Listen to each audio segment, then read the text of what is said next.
నమస్కారం. ఘంటారావానికి స్వాగతం. ముందుగా ప్రధానాంశాలు. దేశవ్యాప్తంగా వైద్య సేవలు నిలిపివేసి మెడికోల ఆందోళన. రాష్ట్రంలోని ఆసుపత్రులపైన బంద్ ప్రభావం.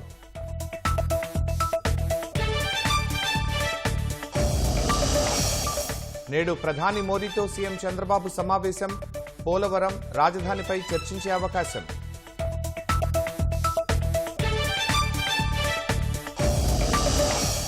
కర్ణాటక సీఎంపై విచారణకు అనుమతిచ్చిన గవర్నర్. ముడా భూకుంభకోణంలో సిద్ధరామయ్యపై ఆరోపణలు.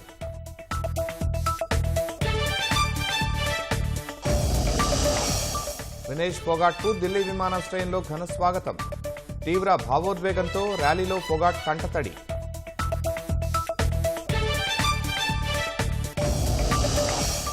రష్యాలోని కీలక వంతెన ధ్వంసం చేసిన ఉక్రెయిన్.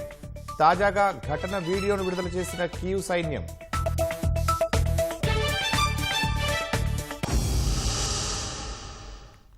కోల్కతా జూనియర్ వైద్యురాలి హత్యాచారానికి నిరసనగా భారత వైద్య సంఘం ఐఎంఏ దేశవ్యాప్తంగా ప్రకటించిన 24 గంటల బంద్ కొనసాగుతోంది.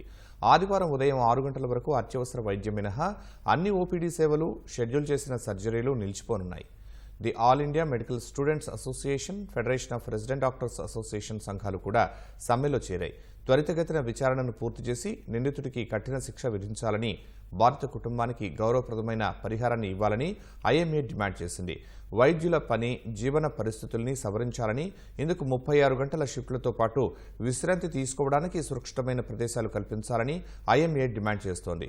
వైద్య సిబ్బంది భద్రత కోసం కేంద్రం కొత్త చట్టం తీసుకురావాలని కోరుతోంది. ఆసుపత్రులను సేఫ్ జోన్లుగా ప్రకటించి భద్రతను పటిష్టం చేయాలని, సీసీటీవీలతో సహా సెక్యూరిటీ సిబ్బందిని పెంచాలని స్పష్టం చేస్తున్నారు. మరోవైపు కేసును విచారిస్తున్న సీబీఐ 30 మంది అనుమానితులను గుర్తించినట్లు ప్రకటించింది. కోల్కతాలో వైద్యురాల్ని హత్యాచారం చేసిన నిందితులను కఠినంగా శిక్షించాలని గుంటూరులో వైద్య సంఘాలు ధర్నా చేశాయి. అంబేద్కర్ కూడలి నుంచి జీజీహెచ్ వరకు వందలాది వైద్యులు ర్యాలీ చేశారు. శంకర్ విలాస్ కూడలి వద్ద మానవహారంగా ఏర్పడి నిరసన తెలియజేశారు. వైద్యులకు రక్షణ కల్పించాలని డిమాండ్ చేశారు. దేశవ్యాప్తంగా సమ్మెలో భాగంగా ఉమ్మడి గుంటూరు జిల్లాలోని అన్ని ఆసుపత్రుల్లో ఓపీ సేవలు నిలిపివేస్తున్నట్లు తెలిపారు. ఇలాంటి ఇన్సిడెంట్స్ అనేవి మనం మనుషులవేనా అనేది గుర్తు చేసుకునేలాగా ఉన్నాయి. ఎస్పెషల్లీ ఇన్ఫ్లుయెన్స్ ఏంటి అంటే ఇవన్నీ జరగటానికి మూలం ఏమిటి అంటే అధికారం మాకుంది, మేము ఏదైనా చేయగలమని. రెండవది డ్రగ్స్, ఇలాంటి ఇవన్నీ ఇన్ఫ్లుయెన్స్ మీద ఇది చేసి తప్పించుకొని తిరుగుతున్నారు. ఎవరైతే దీన్ని చేశారో, దీనికి ఎవరైతే కారకులో వాళ్ళని వెంటనే శిక్షించాలి. ఒక్కళ్ళని శిక్షిస్తేనే మళ్ళీ మళ్ళీ ఇవి జరగకుండా ఉంటాయి. ఇలా మేము ఎన్ని స్ట్రైకులు చేసినా, ఏమి చేసినా పెద్ద ఉపయోగం లేదు. ఇది కేవలం డాక్టర్స్ కి సంబంధించిందే కాదు, అందరూ ఆడవాళ్ళకి వాళ్ళ ధైర్యానికి సంబంధించిన ప్రాబ్లం ఇది. పని చేసే చోట డాక్టర్స్కి రక్షణ, అబ్బాయిలైనా అమ్మాయిలైనా, సిస్టర్స్ అయినా, ఆయాలైనా, పారామెడికల్ అయినా అందరికీ రక్షణ కావాలి. అలాగే గవర్నమెంట్ హాస్పిటల్ పరిధిలో ఆల్కహాల్ ఉన్న వాళ్ళందరినీ నిషేధించాలి. మమ్మల్ని రక్షించుకోకపోతే మీ ఆరోగ్యాలు రక్షించడానికి ఎవరుంటారు రేపు? ఇలా చేస్తే ఫ్యూచర్లో ఎవరు డాక్టర్ది కూడా తీసుకోరు. రైతు మానేసినట్టే, రైతులు తగ్గిపోతున్నారు తెలుసు కదా. రైతును రక్షించలేక మనం రైతులు కోల్పోతున్నాము. అలాగే మీరు డాక్టర్స్ని కోల్పోతే సమాజం యొక్క ఆరోగ్య బాధ్యత ఎవరు తీసుకుంటారు? కోల్కతాలో జరిగిన incident, we will not tolerate that incident. అది అక్కడ ఆ కాలేజీలో జరిగింది ఒక్కటే కాదు, every college in throughout India, throughout in AP, ఆ ప్రతి కాలేజ్లో సిచ్యువేషన్ అయితే అదే. దాన్ని మేము అడుగుతున్నాము. We need some safety to work. Safety లేని ఎన్విరాన్మెంట్లో ఎవరు వర్క్ చేయలేరు. Last 1 month back Siddhartha medical college one doctor slab చేశారు. లాస్ట్ 2 days బ్యాక్ కర్నూలులో ఒక ఇన్సిడెంట్ జరిగింది. డాక్టర్ని నిన్న కొట్టారు, which is not acceptable. Doctors ఏమి కొడితే తీసుకోవడానికి రెడీగా లేము. మహిళా డాక్టర్పై హత్యాచార ఘటనలను అరికట్టాలని అల్లూరు జిల్లా రంపచోడవరం ఏరియా ఆసుపత్రి డాక్టర్లు నిరసన ర్యాలీ చేపట్టారు. కోల్కతాలో వైద్యురాలిని హత్యాచారం చేసిన నిందితులను కఠినంగా శిక్షించాలని డిమాండ్ చేశారు. ప్రజల ప్రాణాలు కాపాడే వైద్యులకు రక్షణ లేకుండా పోయిందని ఆవేదన వ్యక్తం చేశారు. వైద్యులపై ఇటువంటి దాడులను అరికట్టేలా చర్యలు తీసుకోవాలని ప్రభుత్వాన్ని కోరారు. గుంటూరు జిల్లా తెనాలి మండలం పెదరావూరు శివారులో కారు అదుపుతప్పి బోల్తాపడి 2 మృతి చెందారు. పెదకాకానికి చెందిన దుర్గాప్రసాద్ ఏడాది క్రితం కొత్తగా కారు కొనుగోలు చేసి అద్దెకు తిప్పుతున్నాడు. శుక్రవారం రాత్రి గుంటూరు నుంచి వెల్లటూరుకు వెళ్లాడు. ప్రయాణికులను దింపి ఇవాళ తెల్లవారుజామున గుంటూరు బయలుదేరాడు. ఈ క్రమంలో వెల్లటూరుకు చెందిన గుంటూరు వెంకటేశ్వరరావుని కారులో ఎక్కించుకున్నాడు. వీరు ప్రయాణిస్తున్న కారు పెదరావూరు గ్రామ శివారుకు చేరుకోగానే అదుపు తప్పి రోడ్డు పక్కనున్న చెట్టును ఢీకొట్టింది. ఇద్దరు అక్కడికక్కడే మృతి చెందారు. మృతదేహాలను పోస్టుమార్టం నిమిత్తం తెనాలి ప్రభుత్వ ఆసుపత్రికి తరలించారు. వెంకటేశ్వరరావు అండి, అతనికి భార్య అండి, భార్యకి 2 పిల్లలు, పాపు అవుటవాడు. పాప మా మిస్సెస్, మా అమ్మాయి నేను పెళ్లి చేసుకున్నా. ఆయన ఎల్టూరు గ్రామంలో కూలి పని చేసుకుంటూ ఉండేవాడు. అతనికి వారం నుంచి తెనాల్లో పని చేస్తున్నాడని తెలిసింది. రాత్రి వచ్చాడు. వస్తే ఎక్కడికి వెళ్ళాము మేము అడిగాం. మేము తెనాల్లో వాచ్మెన్ చేస్తున్నానయ్యా అని చెప్పి అన్నాడు. అన్నాక ఉండమంటిగా ఉండండి, పొద్దుపని కదలే ఉండమని అన్నాం. కాదులే వెళ్ళాల్సిన తప్పదా వెళ్ళాల్సిందని అన్నాడు. మా మిస్సెస్ని బాక్స్ పెట్టమన్నాడు. ఆ అమ్మాయిని పెట్టలేను నాన్న ఉన్నాను అంది. కాదమ్మని అతనే అక్కడ బాక్స్ పెట్టుకుని భోజనం పెట్టుకున్నాడు. పెట్టుకుని సెంటర్కి వచ్చాడు. సెంటర్ రంగాలు అటు నుంచి కారు వస్తుందంట. కారు వస్తున్న టైంలో లిఫ్ట్ అడిగాడు కారు అతను. ఆ కారు లిఫ్ట్ కారు ఎక్కాడు. కారు ఎక్కిన తర్వాత ఏం జరిగింది మాకు తెలియదు. రాత్రి 1 గంటకి మాకు ఫోన్ వచ్చింది. ఫోన్ వచ్చి చనిపోయాడని ఫోన్ వచ్చింది. చనిపోయిన అతను ఎర్రమందుల దుర్గాప్రసాద్ అండి. అతను మా తమ్ముడు. అతను రాత్రి 6-7 సంవత్సరాల క్రితం అతనికి మ్యారేజ్ అయింది. గుంటూరులోనే నివాసం ఉంటున్నాడు. రాత్రి 10:30-11 గంటల్లో డ్రాపింగ్ అని వెల్లటూరు వెళ్ళారు. అక్కడ అతను డ్రాప్ చేసి రిటర్న్ వస్తుండగా జంపని వద్ద కారు అదుపు తప్పి డివైడర్ గుద్దుకుంది. స్పాట్లోనే చనిపోయారు. పోలవరం ప్రాజెక్టు కొత్త డయాఫ్రమ్ వాల్ నిర్మాణ పనులు మేఘా సంస్థకే అప్పగించనున్నారు. ప్రస్తుతం ప్రాజెక్టు పనులు చేస్తున్న గుత్తేదారు సంస్థకే ఆ పనులు కూడా అప్పగించడం మంచిదని కేంద్ర మంత్రి పాటిల్ సూచించగా ముఖ్యమంత్రి చంద్రబాబు సైతం సరే అన్నారు. దీనిపై సమయం కలిసి రానుండడంతో పాటు ప్రభుత్వాలపైన ఎలాంటి భారం పడకపోవడంతో పాత గుత్తేదారుడికే పనులు అప్పగించాలని నిర్ణయించినట్లు తెలిసింది. నేడు ప్రధానితో భేటీ కానున్న సీఎం పోలవరం నిధులు, రాజధానికి ఆర్థిక సాయంపై చర్చించనున్నారు. పోలవరం ప్రాజెక్టులో అత్యంత కీలకమైన డయాఫ్రమ్ వాల్ నిర్మాణ పనులను పాత గుత్తేదారు సంస్థకే అప్పగించాలని కేంద్ర రాష్ట్ర ప్రభుత్వాలు ప్రాథమికంగా ఓ అభిప్రాయానికి వచ్చాయి. ఢిల్లీలో కేంద్ర జలశక్తి మంత్రి సిఆర్ పాటిల్ తో చర్చించిన సీఎం చంద్రబాబు పోలవరం ప్రాజెక్టు నిర్మాణంపైనే చర్చించారు. భారీ వరదలకు దెబ్బతిన్న డయాఫ్రమ్ వాల్ స్థానంలో కొత్తది నిర్మించాలని ఇప్పటికే నిర్ణయించగా ప్రస్తుతం ప్రాజెక్టు నిర్మాణ పనులు చేస్తున్న గుత్తేదారు సంస్థ మేఘా 2022 నాటి ధరల ప్రకారమే 73,000 క్యూబిక్ మీటర్ల డయాఫ్రమ్ వాల్ నిర్మాణానికి సిద్ధమని చెప్పింది. దీనివల్ల ప్రభుత్వంపై అదనపు భారం పడదని, మళ్లీ కొత్తగా టెండర్లు పిలిచి కొత్త వారిని ఎంపిక చేసేందుకు పట్టే సమయం కూడా ఆదా అవుతుందని కేంద్ర మంత్రి పాటిల్ చంద్రబాబుకు వివరించారు. అయితే పాత గుత్తేదారుకిచ్చేందుకు తాము సానుకూలంగా ఉన్నా లిఖితపూర్వక ఆదేశాలేవి ఇవ్వబోమన్నారు. ఏదేమైనా రాష్ట్ర ప్రభుత్వానిదే ఈ విషయంలో తుది నిర్ణయమని కేంద్ర మంత్రి వెల్లడించినట్లు తెలిసింది. కేంద్ర మంత్రి చెప్పింది కూడా సబబుగానే ఉందని భావించి ముఖ్యమంత్రి చంద్రబాబు కూడా అంగీకరించినట్లు సమాచారం. దీనిపై తుది నిర్ణయం తీసుకుని మేఘాకే పనులు అప్పగించే అవకాశం ఉన్నట్లు రాష్ట్ర జలవనరుల మంత్రి నిమ్మల రామానాయుడు తెలిపారు.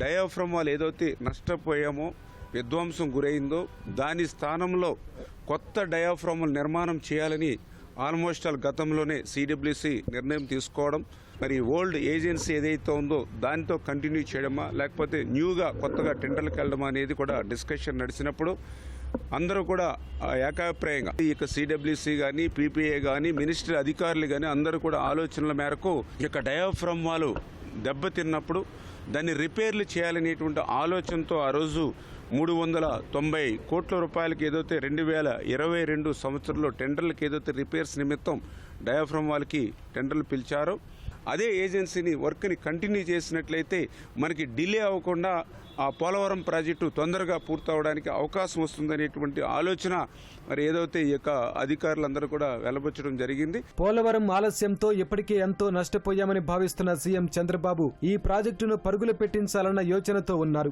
అందుకే నవంబర్ నుంచి ప్రారంభమయ్యే సీజన్ నష్టపోకుండా ప్రాజెక్టు పనులు పూర్తి చేసేందుకు డిజైన్లను ఆమోదించి ముందుకెళ్లాలని నిర్ణయించినట్లు మంత్రి నిమ్మల తెలిపారు. డయాఫ్రమ్ వాల్ దెబ్బతిన్నప్పుడు 2022లో మరమ్మతుల కోసం టెండర్లు పిలిచినప్పుడు 29,000 చదరపు మీటర్ల వాల్ పనులను 390 కోట్లకు చేయడానికి మేఘా సంస్థ ముందుకొచ్చిందని, కానీ ఇప్పుడు మరమ్మతులు కాకుండా ఏకంగా 73,000 క్యూబిక్ మీటర్లతో కొత్తదే నిర్మించాల్సి ఉందన్నారు. అవే ధరలతో చేయడానికి మేఘా సంస్థ అంగీకరించడంతో నిర్మాణ పనులు ఆలస్యం కాకుండా పోలవరం ప్రాజెక్టు త్వరగా పూర్తవుతుందని అధికారులంతా అభిప్రాయపడినట్లు మంత్రి నిమ్మల వెల్లడించారు. డయాఫ్రమ్ వాల్ కు నష్టం జరగడానికి గత ప్రభుత్వం తీసుకున్న అసమర్థ నిర్ణయాలే తప్ప ఏజెన్సీది ఎలాంటి తప్పు లేదన్నారు. సకాలంలో ఎగువ కాఫర్ డ్యాం నిర్మాణం పూర్తి చేయకపోవడం వల్లే, ఆ గ్యాప్ లో నుంచి వరద నీరు సుడులు తిరుగుతూ రావడం వల్లే డయాఫ్రమ్ వాల్ దెబ్బతిందని నిపుణులు చెప్పినట్లు మంత్రి వెల్లడించారు.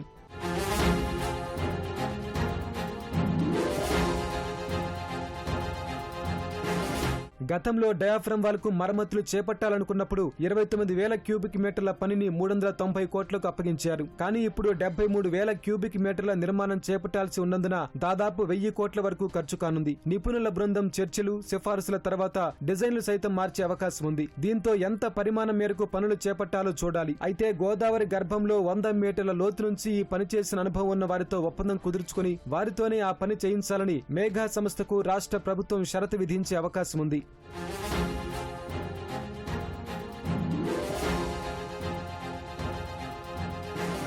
ఢిల్లీ పర్యటనలో ఉన్న సీఎం చంద్రబాబు నేడు ప్రధాని మోదీతో పాటు ఆర్థిక, హోంశాఖ మంత్రులను కలవనున్నారు. విదేశాంగ మంత్రితోనూ భేటీ అయ్యే అవకాశాలున్నాయి. ముఖ్యమంత్రి చంద్రబాబు కేంద్ర పౌర విమానయాన శాఖ మంత్రి రామ్మోహన్ నాయుడును కలిశారు. ఢిల్లీ పర్యటనలో ఉన్న చంద్రబాబు రామ్మోహన్ నాయుడు ఆహ్వానం మేరకు ఆయన కార్యాలయానికి వెళ్లారు. ఏపీలో విమానయాన రంగ ప్రస్తుత పరిస్థితి, అభివృద్ధికి చేపట్టాల్సిన చర్యలపై అధికారులతో చర్చించారు. రాష్ట్రంలో కొత్తగా విమానాశ్రయాల ఏర్పాటు, వచ్చిన ప్రతిపాదనలపై కేంద్ర పౌర విమానయాన శాఖ అధికారులు ప్రజెంటేషన్ ఇచ్చారు. తుంగభద్ర డ్యాం కొట్టుకుపోయిన 19వ గేటు స్థానంలో సాఫ్ట్లాగ్ మొదటి బిట్ను విజయవంతంగా ఏర్పాటు చేసిన నిపుణుల శ్రమ ఫలించిందని రాష్ట్ర జలవనరుల శాఖ మంత్రి నిమ్మల రామానాయుడు అన్నారు. వరద నీరు ఉధృతంగా ప్రవహిస్తున్న సమయంలో సాఫ్ట్లాగ్ గేటును ఏర్పాటు చేసిన ప్రక్రియ చరిత్రలో మొదటిసారిగా జరిగిందని ఆయన వెల్లడించారు. ఇవాళ మిగిలిన 4 బిట్ల అమరిక పూర్తయితే 70 టీఎంసీల నీటిని సముద్రం పాలు కాకుండా కాపాడుకోగలుగుతామన్నారు. తుంగభద్ర గేటు మరమ్మతులను విజయవంతంగా పూర్తి చేసే నిపుణుల రిస్క్ టీంకు సారథ్యం వహించేలా కన్నయ్య నాయుడుకు బాధ్యతలు అప్పగించడం చంద్రబాబు ముందు చూపునకు నిదర్శనమని మంత్రి రామానాయుడు ప్రశంసించారు. అనంతపురం జిల్లా ఉరవకొండ, విడపనకల్లు మండలాల్లో కురిసిన భారీ వర్షానికి వాగులు, వంకలు పొంగిపొల్లుతున్నాయి. బూదగవి, నింబగల్లు, పెంచులపాడు, ఆరుకోటల గ్రామాల వంకలు ఉధృతంగా ప్రవహిస్తున్నాయి. ఉరవకొండ, నింబగల్లు, పెంచులపాడు, పులికి, విడపనకల్లు, గడేకల్లు గ్రామాల మధ్య ఉన్న వంకల ఉధృతితో వాహన రాకపోకలకు తీవ్ర అంతరాయం ఏర్పడింది. ఎక్కడికక్కడ వాహనాలు నిలిచిపోవడంతో ప్రయాణికులు ఇబ్బందులు పడాల్సి వచ్చింది. అటు కళ్యాణదుర్గంలో శుక్రవారం రాత్రి నుంచి ఇవాళ తెల్లవారుజాము వరకు ఎడతెరిపి లేని వర్షం కురిసింది. కుండపోత వర్షానికి పట్టణంలోని మురుగు కాలువలు ఉప్పొంగి ప్రవహిస్తున్నాయి. సాయిబాబా ఆలయం వరకు ఉన్న ప్రధాన మురుగు కాలువ నుంచి వర్షం నీరు అనంతపురం ప్రధాన రహదారిపైకి ప్రవహించింది. ఎస్బీజీఎం ప్రభుత్వ డిగ్రీ కళాశాల వద్ద ఉన్న సాయిబాబా ఆలయం వెనుకవైపు ఉన్న కాలనీలోకి భారీగా వాననీరు చేరింది. ఇళ్లల్లోకి మురుగునీరు చేరుతుందన్న భయంతో కాలనీవాసులు రాత్రంతా బిక్కుబిక్కుమంటూ గడిపారు. ప్రధానంగా మురుగు కాలువ వెంట ఆక్రమణలు, కాలువలో పూడిక తీయకపోవడంతో ఓ మోస్తరు వాన కురిసిన నీరు కాలనీల్లోకి చేరుతోంది. శుక్రవారం రాత్రి కురిసిన వర్షాలకు సత్యసాయి జిల్లాలో అనేక ప్రాంతాలు జలమయమయ్యాయి. కొత్త చెరువు మండలం కొడపగానిపల్లి వద్ద వంగయ్యేరు ఉధృతంగా ప్రవహిస్తోంది. దీంతో ధర్మవరం వెళ్లే మార్గంలో ట్రాఫిక్ స్తంభించిపోయింది. వాహనాలు ఎక్కడికక్కడ నిలిచిపోయాయి. కొత్త చెరువు, పెనుగొండ మార్గంలోని రైల్వే వంతెనపై భారీగా వర్షం నీరు నిలిచిపోయింది. దీంతో ప్రయాణికులు తీవ్ర ఇబ్బందులు పడుతున్నారు. వైఎస్ఆర్ జిల్లా పులివెందులలో ఎస్ఐ అనిల్ కుమార్ తమపై దాడి చేశారని విద్యుత్ సిబ్బంది ఆరోపించారు. అర్ధరాత్రి సమయంలో వర్షం పడి విద్యుత్ అంతరాయం ఏర్పడింది. మరమ్మతులు చేసి తిరిగి వస్తున్న తమని దొంగలుగా భావించి ఎస్ఐ చితకబాదాడని విద్యుత్ సిబ్బంది గురు షఫీ ఆవేదన వ్యక్తం చేశారు. సిబ్బందిపై దాడిని తీవ్రంగా పరిగణించి ఉన్నతాధికారులు మండిపడ్డారు. విషయం తెలుసుకున్న ఎస్పీ హర్షవర్ధన్ రాజు ఎస్ఐని వీఆర్కు పంపుతూ ఆదేశాలిచ్చారు. ఐడి కార్డు లేదు సార్. ఐడి కార్డు లేవు, ఏమైనా దొంగతనాలు జరుగుతాయి అది సార్. మేము ఎలక్ట్రికల్ డిపార్ట్మెంటే సార్ ఇప్పుడు కంప్లైంట్ చేసుకున్నాం సార్. జయమ్మ కాలనీలో ఆటోనగర్లో సెక్షన్మెంట్ చేసుకున్నాం. నన్ను మాత్రంగానే నన్ను 3 ఏళ్ళు కొట్టినాడు. అమూల్ డైరీ నిర్వాహకుడు మోసం చేస్తున్నాడని సత్యసాయి జిల్లాకు చెందిన పాడి రైతులు ఆరోపించారు. పాలను కొలతలు తక్కువ చూపి కొనుగోలు చేస్తున్నారని మండిపడ్డారు. పశువుల దాణా బస్తాలు విక్రయించినట్లు తమ పేరిట నకిలీ బిల్లులు వేశారని అన్నారు. దీంతో పాటు దాణా పేరిట రావాల్సిన సొమ్ములో కోతపెట్టి సొమ్ము స్వాహా చేస్తున్నారని ఆరోపించారు. దాదాపు 2 ఏళ్లుగా 20 లక్షల రూపాయల వరకు కాజేశారని అన్నారు. సుమారు 68 మంది రైతులు మోసపోయినట్లు చేశారని తెలిపారు. న్యాయం చేయాలని పోలీసులకు ఫిర్యాదు చేశారు. 30 లీటర్లు 25 లీటర్లు పోతున్నాం. ఒక రోజుకి వచ్చి 50 లీటర్లు 60 లీటర్లు కూడా పోతాయి. మాకు సక్రమంగా బిల్లులు వేసి ఇచ్చింది. నెలకు ఇంత అమౌంట్ అని కట్ అయితే వచ్చింది. అది ఎట్లా అయిందని మాకు తెలియజెప్పాలని మేము అది మా బిల్లులు మాత్రం ఆడేమో ఇస్తారు స్లిప్. ఇక మా ఆ స్లిప్ ప్రకారమే లే అనుకున్నాం. దానా మూటలు అయితే ఒకటి కూడా తీసుకోలేము. దానా మూటలు అన్నీ వేసినాం బిల్లులు. రోజుకి 30 లీటర్లు వస్తా, నెలకు 6 మూటలు తెస్తా. ఆ డబ్బులు స్లిప్పులలో 10 రోజులు స్లిప్పులు ఇవ్వమంటే ఇచ్చిండలేదు. మళ్ళా ఏరియా అమ్మ డబ్బులు 7,400 పడింటే అమ్మది 400 తక్కువ వచ్చింటే అడిగింది. 10 రోజులు స్లిప్ తక్కువ వచ్చింది. మళ్ళీ వచ్చి మేము అడిగేలకే ఇప్పుడు దానా మీద నెలకు 6 మూటలు నాకు ఆ పిల్లోడు తీసుకున్నట్లు వచ్చింది సార్. ఇంకా ప్రతి నెల నావి 10 స్లిప్పులు తీసుంటే 10 స్లిప్పులలో 2,500 పట్టుకున్నారు సార్.